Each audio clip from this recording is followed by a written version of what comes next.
భారత్లో తలదాచుకున్న బంగ్లాదేశ్ పీఎం షేక్ హసీనా. ఏంటి, బంగ్లాదేశ్ పీఎం భారత్లో తలదాచుకోవడం ఏంటి ఎందుకు అనుకుంటున్నారా? ఏమైందంటే 1971లో బంగ్లాదేశ్ భారత్ సహాయంతో పాకిస్తాన్కి వ్యతిరేకంగా పోరాడి స్వాతంత్రం సాధించుకుంది. తర్వాత పాకిస్తాన్కు వ్యతిరేకంగా పోరాడిన బంగ్లాదేశ్ స్వాతంత్ర పోరాట యోధులకు వారి వారసులకు 30% రిజర్వేషన్ను కేటాయిస్తూ 1972లో అక్కడి బంగ్లాదేశ్ ప్రభుత్వం నిర్ణయం తీసుకుంది.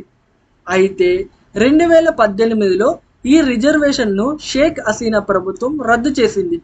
కొంతమంది దీనిపై బంగ్లాదేశ్లోని హైకోర్టులో పిటిషన్ వేశారు. దీనిపై విచారణ జరిపిన హైకోర్టు స్వాతంత్ర పోరాట యోధుల వారసులకు మళ్ళీ 30% రిజర్వేషన్లను పునరుద్ధరిస్తూ తీర్పునిచ్చింది. మళ్ళీ దీన్ని వ్యతిరేకిస్తూ బంగ్లాదేశ్లోని విద్యార్థులు నిరసనలు చేపట్టారు. అవును, అలా మొదలైన అప్పటి నిరసనలే బంగ్లాదేశ్లోని శాంతి భద్రతలు అదుపు తప్పేలా అయ్యాయి. ఎంతగా అంటే ఏకంగా బంగ్లాదేశ్ ప్రధాని షేక్ హసీనా నివాసంలోకి ఆందోళనకారులు చొరబడి గేట్లు బద్దలు కొట్టి మరీ ప్రధాని నివాసంలోకి వెళ్ళి విధ్వంసం సృష్టించేంతగా పెరిగిపోయింది.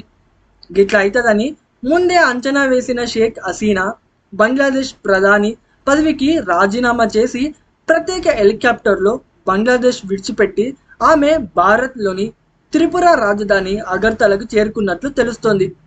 బంగ్లాదేశ్ ప్రధాని పదవికి షేక్ హసీనా రాజీనామా చేసి రావడంతో ఇప్పుడు బంగ్లాదేశ్లో సైనిక పాలన విధించే దిశగా ఏర్పాట్లు కొనసాగుతున్నాయి.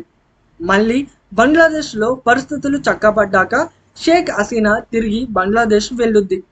ఎంత కాదనుకున్నా బంగ్లాదేశ్ ఒకప్పటి మన భారత్లోని భాగమే కనుక బంగ్లాదేశ్లో పరిస్థితులు అదుపులోకి రావడానికి భారత్ తన వంతు కృషి ఎట్లాగో చేస్తుంది.